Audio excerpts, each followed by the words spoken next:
yeah, oh yeah, oh yeah. Well, Tua is one of the most accurate quarterbacks in the NFL, man. So I mean, obviously, Tua, he's not your typical gunslinger, but, like, if you really, like, just pay attention to his game, everything is spot on, everything is pinpoint. Ball is on time. His fundamentals are on point. The NBA has most improved player. I think the NFL should have that. And if the NFL had that, Tua would be in line for that, don't you think? Hey, go on, Tua. Come on now, Tua. Well, Tua's just sitting down there with his ukulele in Miami. This is the first time he's been told that he's the starter. And Chris Long's like, well, I know he's going to be able to throw Tyreek Hill the ball down there. Tua throws it deep, 51 yards to the new weapon, Tyreek Hill. Over the middle, got his man, and look at him go! Jalen Waddle for the touchdown! Oh yeah, oh yeah, oh yeah. Hey, welcome back to another Tua Tagovailoa content and the Miami Dolphins. I'm Ukulelevis with my good buddy, the big European Tagovailoa supporter, or Big Euro as I call it. Oh, thank you very much for the nice introduction. And if you're new on this channel, seeing us for the first time, make sure you subscribe, or if you already subscribed, click on the like button to spread the love as we do our content here. With Ukulelevis. Yeah, and it's all about positive content that we put out for Tua Tagovailoa and the Miami Dolphins. And it's fascinating to see what this whole week has brought. So what we have up for you today, we have some clips, some video clips from Tua Tagovailoa and from Mike McDaniel, and also from Lamar Jackson, and another surprise guest. Oh, I like that one. Yeah, because as you saw the title. That's right. You tell us. Tua Tagovailoa and Miami Dolphins haters of years of misinformation are now playing victim. What? I like that. So, and then right here on the picture, we shortened that whole thing to Tua haters playing victim. Yeah, you see? That was nice. I like that. And it all happened this week because, basically we can see a pattern here, like we talked about patterns last week, because, the week before, if we go back to Taulia playing quarterback, in his first game, he had 270 yards, 290 yards, and we were saying, hey man, can you imagine if Tua would have 290 yards on his first game back? We would be happy. And he did have it, but instead of being happy, it seems like everybody is depressed. Yeah, it was like in a funeral. And I don't understand. They just won, and everybody's depressed because. Well, look at this. Why? Because first of all, we had the winter is coming on television. They're giving bad news to all the, and it worked. making a campaign to hate Tua. And he was successful. So because now they're all cold in Florida. We told you winter was coming. But anyway, what we see is in this week, in the second week of Taulia, he throws for 391 yards, 27 of 31, 229.2 passes rating. So you see 87.1 completion rate. The thing is, you just need, they just need this new system from Mike McDaniel. They need a little time. This week it will be amazing. You think so? Okay, I believe you. Yeah. And Taulia was offensive player of the week for the Big Ten, and that's a huge honor. And he's done it. Like, this is his second time he's done it. He's done it in 2020. So what I'm just saying is, like, give this guy a chance. Give Mike McDaniel's offense to work its magic, and we'll be fine. I mean, we are going to Baltimore. And and they're getting ready for us. They are getting ready, and we are getting ready for them. And this whole week, well, it is. Look. I mean, the only problem we have now is that there is injury two of them. Yeah, and we don't know if they're going to play. So Well- I think that is part of the panicking now. Everybody is cold now because they think we are going to lose.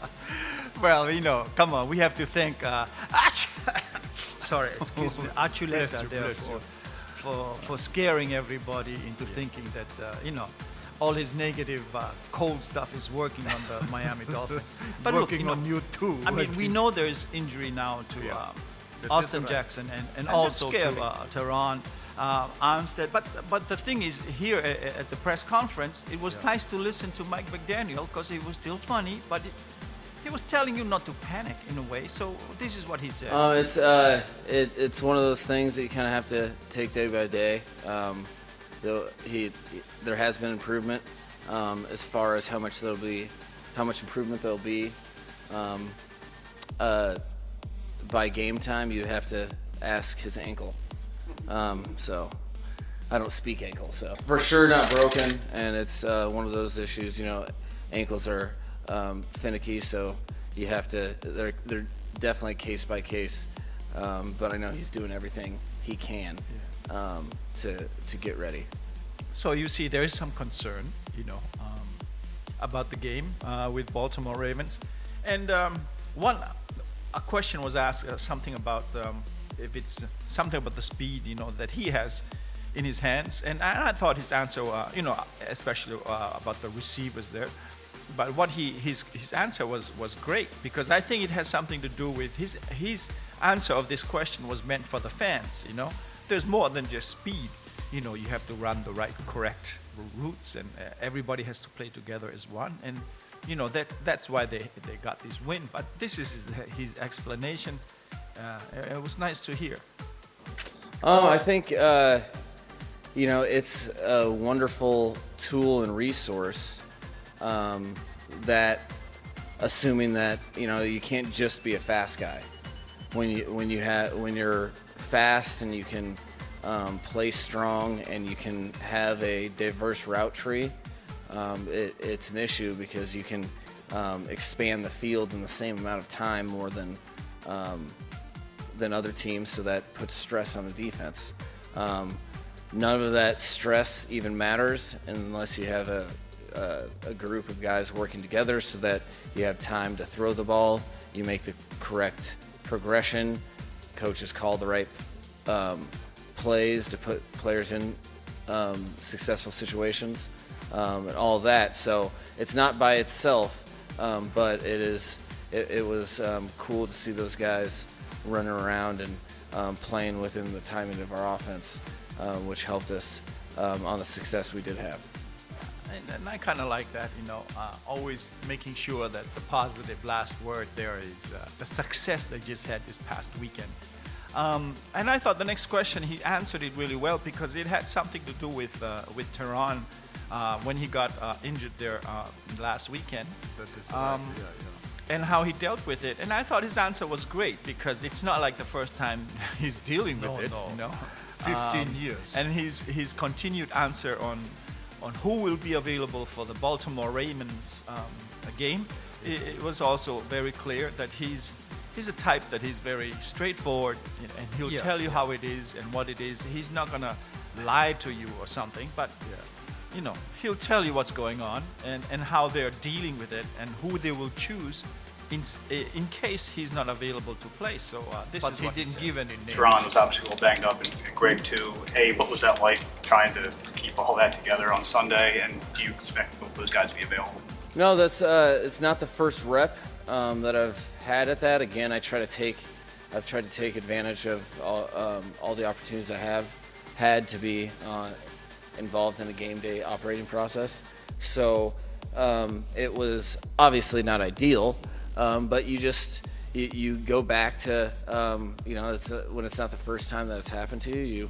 You just have to adjust and communicate. I spent probably 3 seconds thinking about it, and then made the proper adjustments in my mind for what you do in those type of situations, and then moved on. So that's, injuries will always happen, sometimes multiple to a position, and as long as your coaching staff and players are prepared for contingency plans, We were even prepared for the next contingency should another player had gone down. So that's the nature of the business.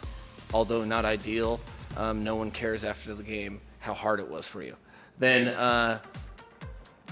as far as this upcoming game, all of our guys are really working diligently to try to make it. I know Tehran has in his career has been able to fight through injuries with the best of them. So they're going to do their best, and we'll obviously make the best decision later in the week on who gives us the best chance to win, counting in all those issues with injuries and what it kind of looks like. So.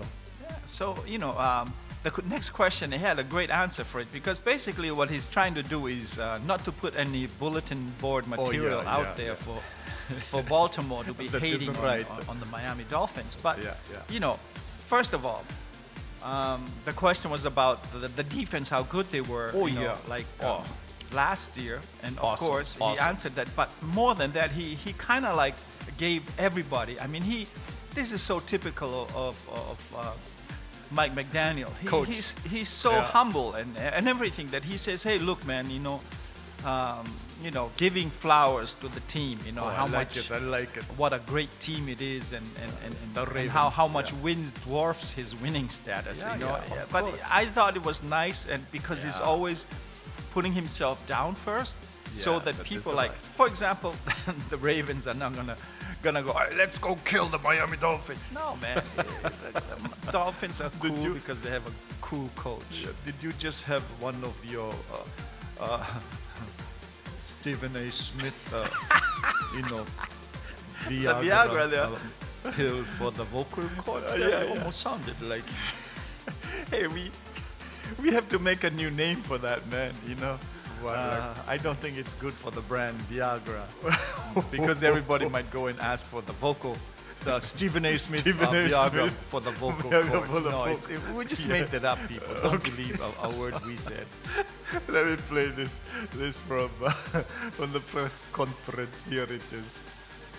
When you look at the game from last year, maybe the defense is one of their better performances last season. Josh was here, you weren't. But when you look at it and having so much of the same personnel on defense, are you encouraged that you're going to be able to make Lamar's day as difficult as it was last year? No, I've been trying this whole formula for a while now, but I wish we could take the points that we scored or the points that we didn't allow scored and apply it to this game.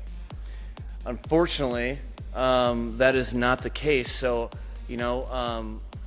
teams are a collection of human beings that are in their present moment. So, although it was cool to watch them, I can put myself in the shoes of the players, of the fans, of the organization. I know what losing streaks are like. So on a nationally televised game, it had to be pretty cool. But as it relates to this game, they get paid too. That's a very, very prideful organization that has done, been at the top of the NFL for a long, long time. Another team that completely dwarfs my win-loss record. So that's about where it stops. Is you watch it for schematic stuff, but as far as it applying to this week, I don't think it pertains. Yeah, and I think he's right, man. It doesn't pertain to that.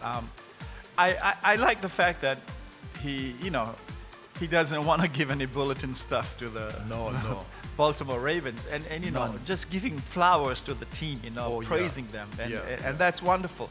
And the coolest thing about him is that he doesn't look like a football coach or a football player. And the way he talks, he's not gonna get on anybody's nerves. He's too nice. He's just so. How do you call it? He's just a nice guy who gives you straight answers. And a lot a words to make sure that people don't take his words apart and use that as a weapon. So he's very clear. And And he's also very funny. I mean, this next question was kind of like out there, very funny. But if you listen to it, you go, "What?" Out of nowhere. You gotta hear Out of nowhere. the question and just listen to the answer. I mean, that's typical. That is just typical Mike McDaniel answers. He doesn't want to be funny, but that's just the way it is, man. Outplayed. It's hard not to laugh, man. Here it is. It's really. Like, how's your sleep schedule versus your last stops? I get more sleep now than I did in my past endeavors. It's partially because it didn't matter. I used to be able to really push it from game day to almost Wednesday without showering. Now that would be obvious. I can't hide. So so that you prioritize that, and then that's something that I knew had to be adjusted. From the moment that I was assembling the coaching staff. So back in February and March, you're thinking about that, knowing that you need to, and I articulated it to the guys that we retained and the guys that I hired that, hey, I'm going to need, you're looking for people that can help you through this process. So the whole off season's been spent making sure that we're on the same page, that we are a collection of individuals, not just one person.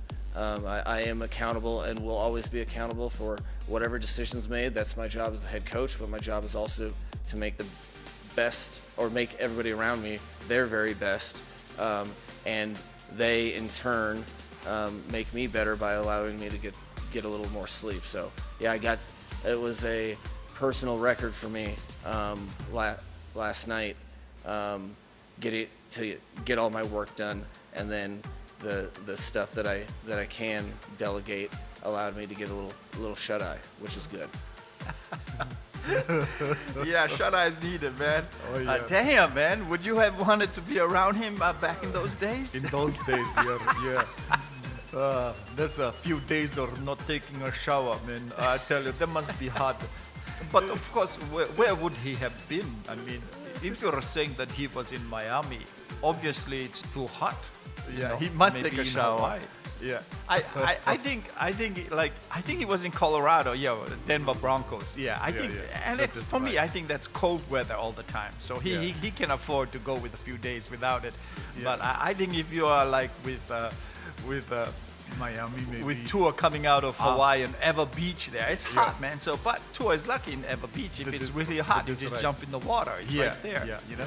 Yeah, and in Miami it's also too hot, so That's but right. it tells you something about the coach. Yeah. He's a funny guy, Oh, doesn't man. mean to be funny, but he always put himself down first. What a you know? story, though. Yeah, what a story. I mean, that's great, man. And then we had like a question about the rookie,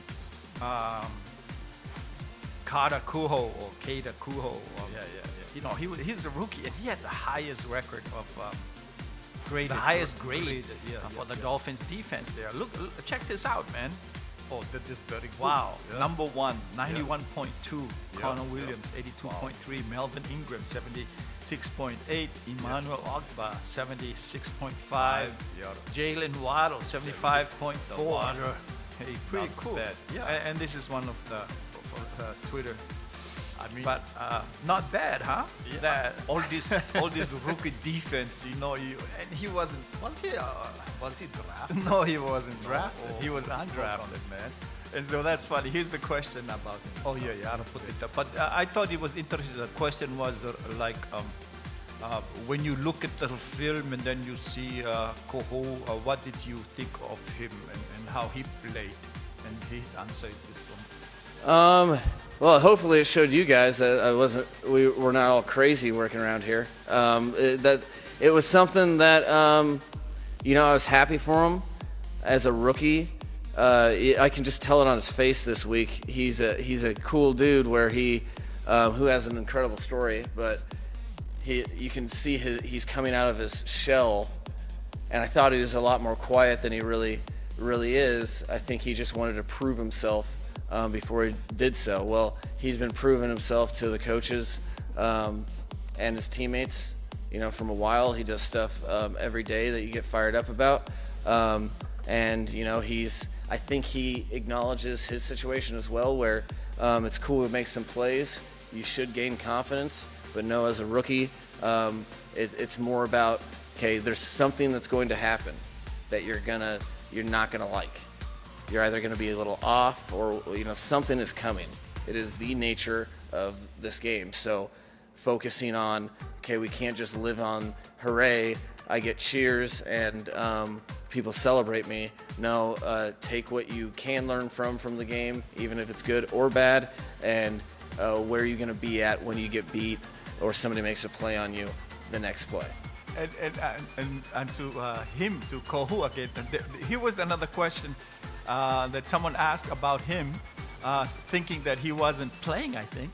But this is what Mike McDaniel said about that situation.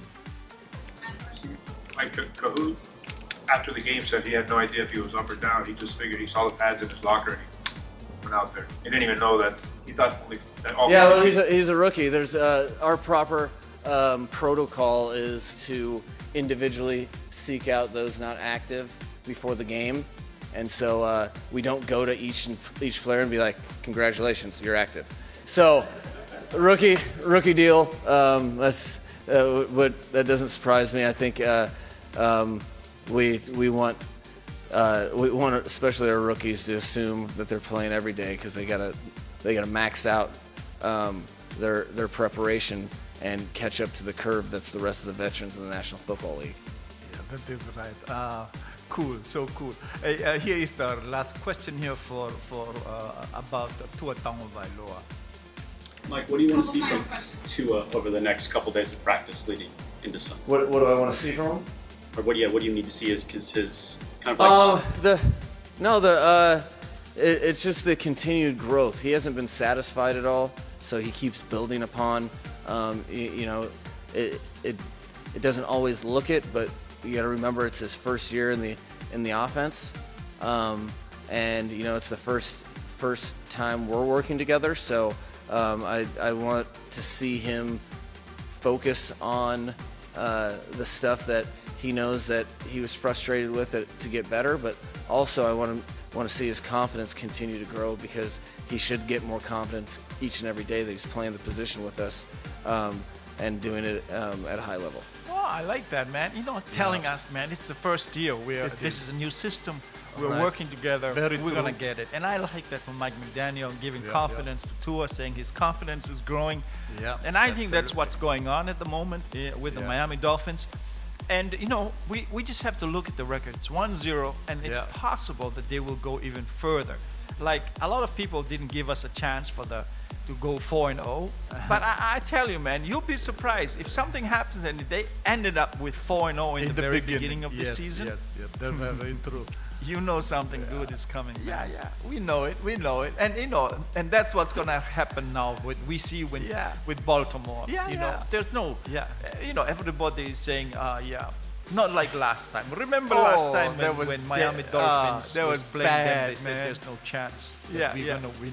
And remember how they were doing this Thursday night? It was national TV. That was so everybody funny. was there watching the game.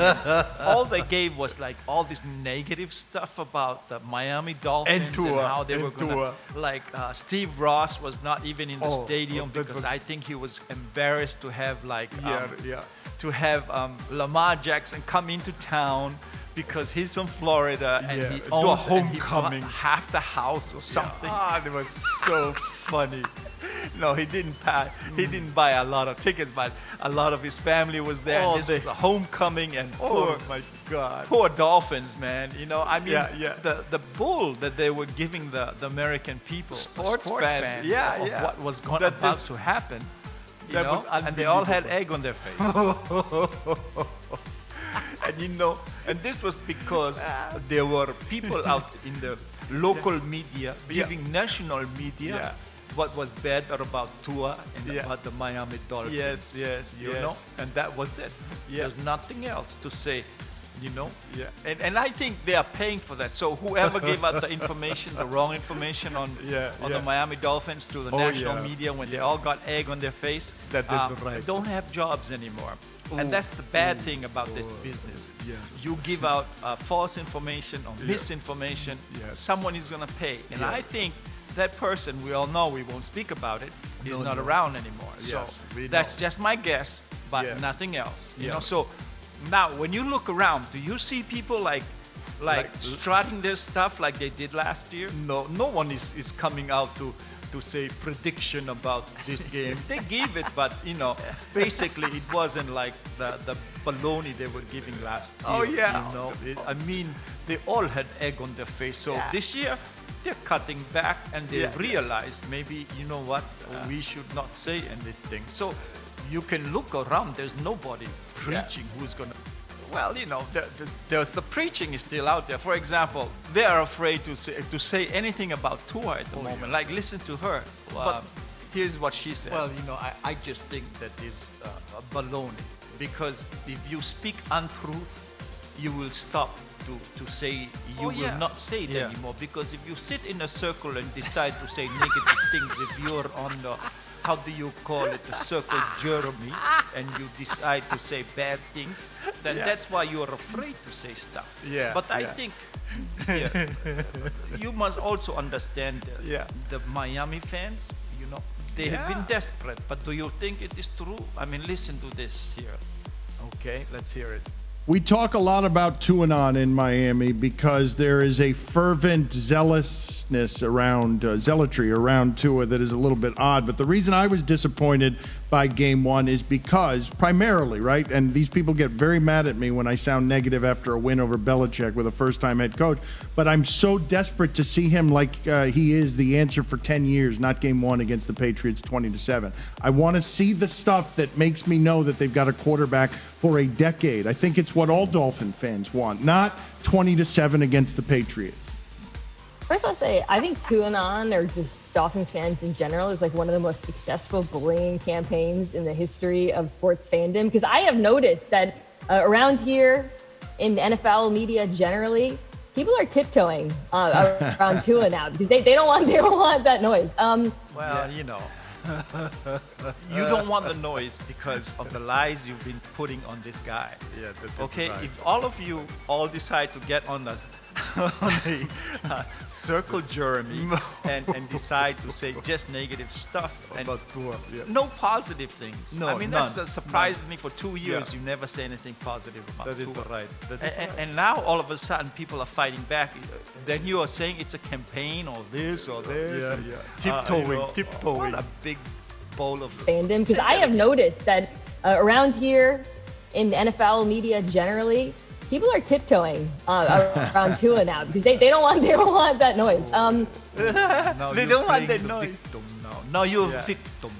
Is the victim now saying that, you know? Yeah. Oh my God. Unbelievable. The big bully says they are. Yeah. Send the Asian girl out. That is right. Well, half Asian. Send her out to tame the fire down and pretend to be victims. Man, are you kidding me? You know, say that again. They don't want that noise. They don't want that noise because with the bullies we are victims. Really, man, they don't want the noise because you made the noise. You lied to the people, man. You gave misinformation on this kid, and now you're pretending to be a victim.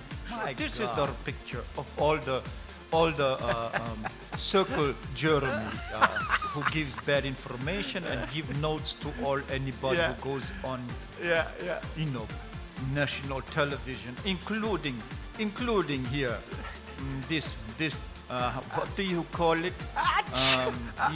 It's cold in the north. The winter is coming. Sorry, I'm no disrespect, but I couldn't say his name there. So you're absolutely right.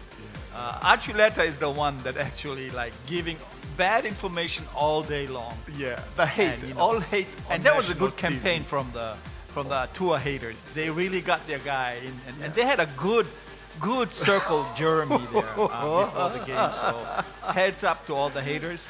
You won this round because all the Miami Dolphins feel like they're all walking around like it's a funeral, even though they won. But so your campaign won. Yeah, you know? So it's good. That circle Jeremy there was a good one on Sunday morning, so very successful. Going on. So let's go on then. Here's what Lamar Jackson. something that Lamar Jackson said on his press conference. They before asked the him Miami question. game. They asked him question about if they looked at film from last year when the Dolphins,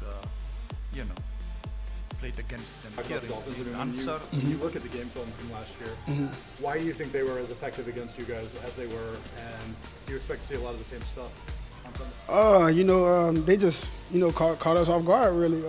We haven't really went over defenses doing all up zero against us, like just all up, flat out zero. But I feel we have an answer for it this year. We watched film, watched a lot of film of those guys because we don't want it to happen again. Do you think that game changed the way other teams played you in a lot of ways? People were talking about whether that's a blueprint to facing. No, not really. Other teams did zero, but it was just the way they did it. That kind of affected us. But like I said, we'll have an answer this time around if they do the same thing. So there it is. You heard it. If the Miami Dolphins run the same defense they did last year, they'll see that it's different now with Lamar Jackson because they watch film and they weren't prepared like last time, but they are this time. So let's see if that's going to happen. And this is what Tua said about same question about the defense from last year, what he's going to be expecting. I would say he has his own style of defense with the guys that he has out there, and it accommodates all the guys that are out there and their talents. I don't know how he's gonna match up, their guys with our guys this week, but I'm sure he has a good plan. So here's the question that everybody wants to know, and when I say everybody, I mean Me too. Baltimore would also like to know about his two starting tackles. And, that is right. This is what Tua said. Yeah, and not only that, but also Tua talks about that, but also it did happen during the game last week with New England and how they were able to solve that. True, very true. Do you think of the possibility that you could be without two starting tackles and you also had to have some shuffling of alignment? Yeah, I think that was kind of awesome. Not that our guys got hurt, but it was awesome that guys stepped up, and when their numbers were called, they stepped right in, and it didn't seem as if we kind of missed a step. So I know that Austin is day to day, and I know that Tehran is also doing his best to get back out there with us. Yeah, so let's just hope that we are not so confident going into there they were last year as they came and lost, because I think it was back in when was that? 2019. Back in 2019, when they won 59-10. So maybe that's why they were so confident last year. But yes, I think so. That's just a thought. Absolutely. Yeah, and then but before we leave, again we are over 33 minutes already. We want to make sure that we did hear, because like we said, there's a big campaign to destroy Tua at the moment, and the one guy who's been his teammate is he's trying to make him his name for himself. So now he's going around saying things. I hear you. Decide. Okay. Hey, but before we do that, just a fast note that it's here out from announcement today that actually the Miami Dolphins today announced they have placed offensive lineman Austin Jackson on injured reserve. So Jackson had played 31 career games and 29 starts for the Dolphins. So previously he started 15 at left tackles and 13 at left guard. He originally entered the NFL as a first-round pick and 18th overall by the Miami Dolphins in the 2020 NFL Draft. So now we know official that it's official Austin now. Jackson is not going to be against the Ravens. So it might be a good thing, though. You know. Yeah. It might be a good thing. It might be a blessing in disguise. Who knows? Well, anyway, everybody, look. We wanna catch up with all of you guys for writing comments, and I think I need to do some shout outs. And before we finish with a crucial audio bite. That's you know, it's unbelievable, but it's out there. It's the hate on Tua week, you know. So let's read some of these first to calm down a little bit. First one from Salvai Fanur. You guys are great, humble and funny. Oh man. Yo, Sal, man. Thank you, Thank Sal. you very much. Thank you. Thank you. Hey, going on. Jano Joel, man. All right, Jano. Archuleta. Bless you. Bless you. Is a Patriots fan and hates Tua. He showed it every time he kept praising Mac Jones. And every chance he got, he bashed Tua. I don't think I love this decision. Play touchdown Tua. Wow. Oh yeah. He was speechless. The guy is a fool. Please go work for Walmart, bro. You need a new job, man. Oh, thank you, man. Archuleta, man. That was a good one. That was a good one. Definitely. It was cold though. Cold. Hey, Nito Tau Fui. Hey, love the support, Toko. Oh, brother, thank you very much, man. Hey, you Thank you, man. You switch to a pigeon there with talking to Nito. Oh, you get just island talk there. You know, we gotta stick together. You know, that's how it goes. Yo, Tango Ray is here, man. Tango Ray. Oh yeah. Love it. Hey, going on, Bangkok Bill. I like that name, man. Yeah, that is a cool name. It's such a shame Tua has to go through another year with a shit O-line, because when Tua has time, he can pick apart a defense with this team. But unfortunately, he rarely has the time to do his job. Dolphins GM is blind. High snaps and missed blocks will ruin this team's chances at being great. Yeah. You're right on that one, Bangkok Bill. Yeah. Preach on that one. That is right. Donald Johnson. Tua haters are miserable after 1 week victory against Patriots. Yeah. How right is that, man? That's the whole week, man. It's been cold in Miami, man. Even after a win, it's been cold. Like the fans said, winter is coming. And thanks to our friend there, Archuleta, yeah. man. Well, he did such a good job of making everybody cold. From Big D, keep up the great Yo, job, Big D. man. Yay. Hey, thank you, Big D. Yo, Big D. is the man. Always here, always commenting. Hey, thanks for the support, man. Love you guys, man. Hey, and James Steele, man. Shout out to James Steele, man. He caught a mistake I made on the community tab. So if any of you go check out the community tab, and we always try to put something positive every day, and check it out. Shout out to James Steele, man. Thank you, James Steele, man.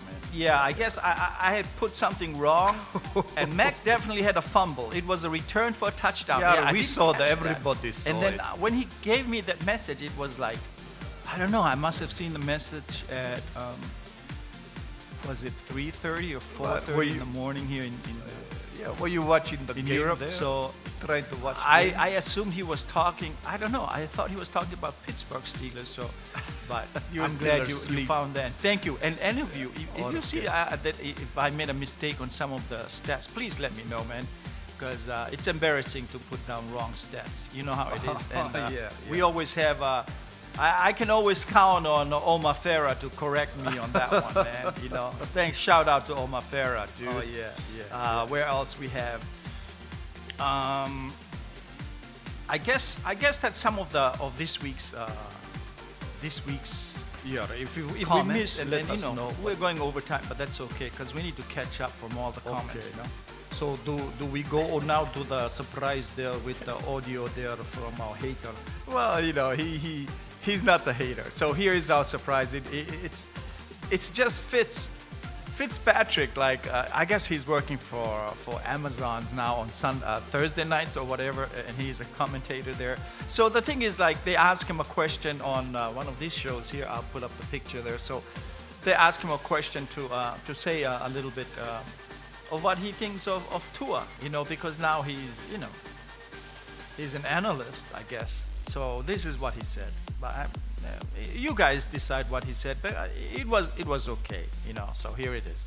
With Tua, it's not the arm strength, it's not the ability to run, it's not the ability to scramble or get out of trouble. So what is it? People would say, well, he's a winner. Tyreek Hill said he's the most accurate quarterback I've ever seen. Now, when I first saw Tua, what popped out to me, because it's hard for a young quarterback to come in and do this, anticipation and accuracy. Like, those are the things that he has to be elite at. And I think that he is very, very good at, very accurate, and can anticipate. The problem is sometimes you have to create, and he's not going to be able to scramble, and he'll be able to scramble, get out of trouble, and get you 5 yards, but he's not going to be able to scramble around, escape the pocket, and make the big plays down the field.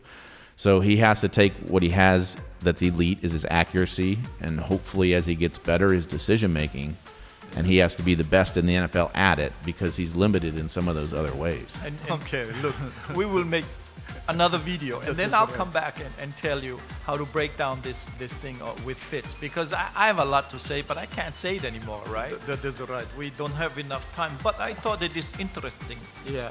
that all these people now are coming around Yes. to saying at least one good thing, and that is the good thing that is brought by Tyreek Hill, because Tyreek Hill tell everybody how right how accurate he was. Yes. And now we showed the truth about accuracy.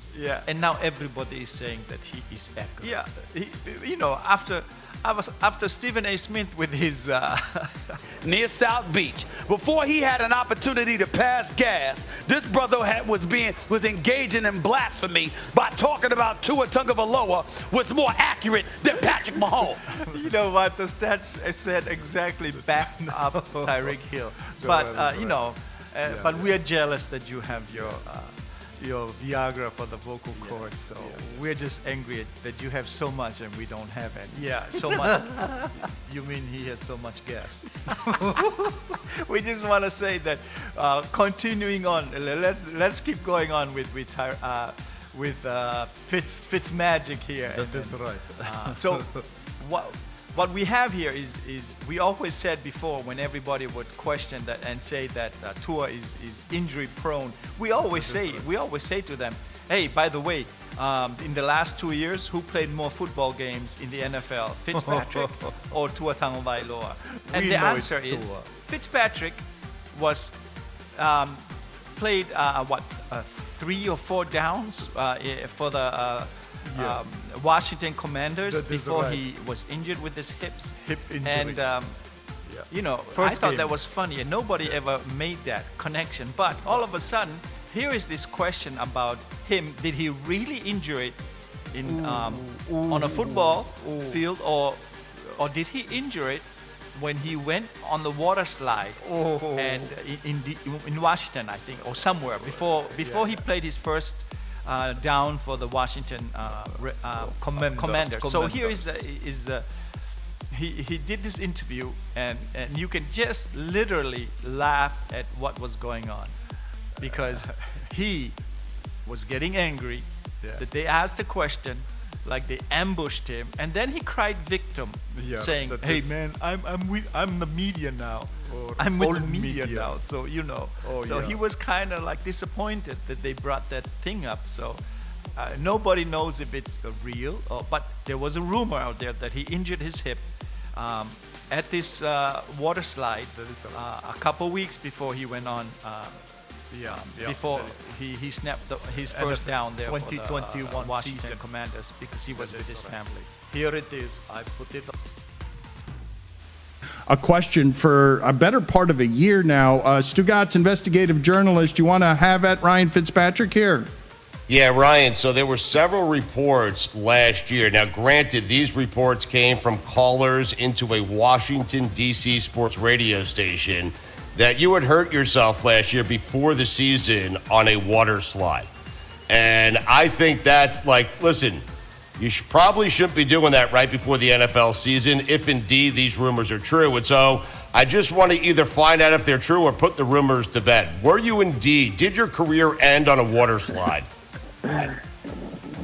No, I got hurt in a game. I think everybody saw that, but I mean, I don't know. That's, you know, I'm now part of it. I'm now part of the media, but I think we all, and you probably already knew the answer to that question. So I know it's funny and light, but now, you know, you give a rumor some more breath, but it's silly and it doesn't make sense. And no, that never happened. How does Ryan Fitzpatrick attack a water slide? Is it feet first, head first? Head first on the belly. How's this one working?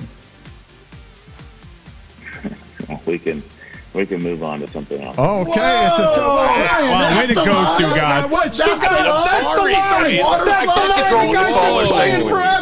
The guy's been playing forever, and that's the line that you cross with your water flume buffoonery. And you had to offer. He just no commented us on the water flume. You also had to give your opinion that you shouldn't be on a water slide over the season. Like, what kind of opinion is that?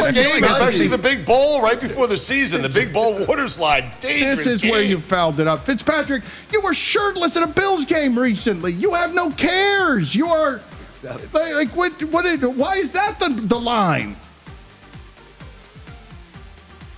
I'm glad we're not on Zoom right now. I'm glad it's just on air. But look, I mean, it's not the line. It's just giving, you know, you guys are, this is like a gotcha, like, you know, we have some crazy no, right. Ryan. That we're going to give I swear it's not. Like, No. it just doesn't make a whole lot of sense. Sorry, Ryan. We were not meaning to offend you. We didn't know that we were hitting a sensitive spot. We were just fooling around. Thank you. Okay. We will let you go on that note. Our apologies, Ryan. We did not mean to foul up what was otherwise a fun interview. Our apologies for Stu Gotts being here for a couple of seconds, asking a question on behalf of the audience and offending you. We did not mean to do that.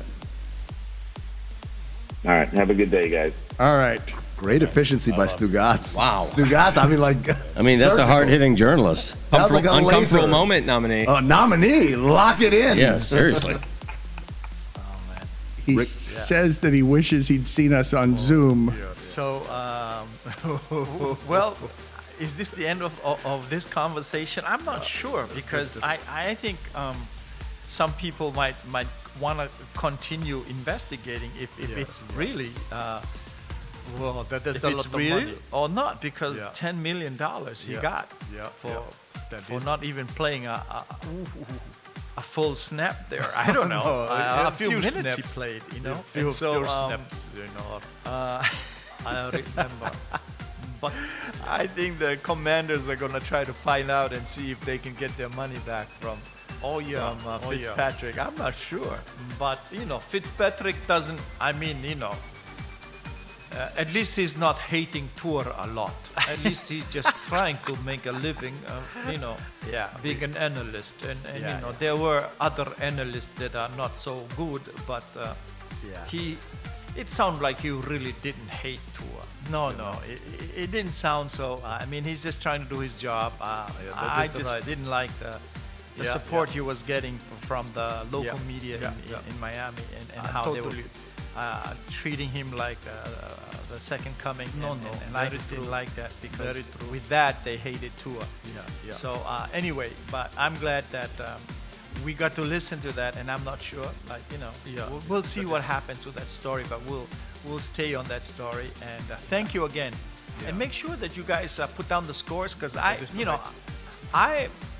3 years ago when they beat us 59-10, and then we beat the Baltimore last year. Yeah, yes, with Tua. Yeah, absolutely. Just want to make sure what score.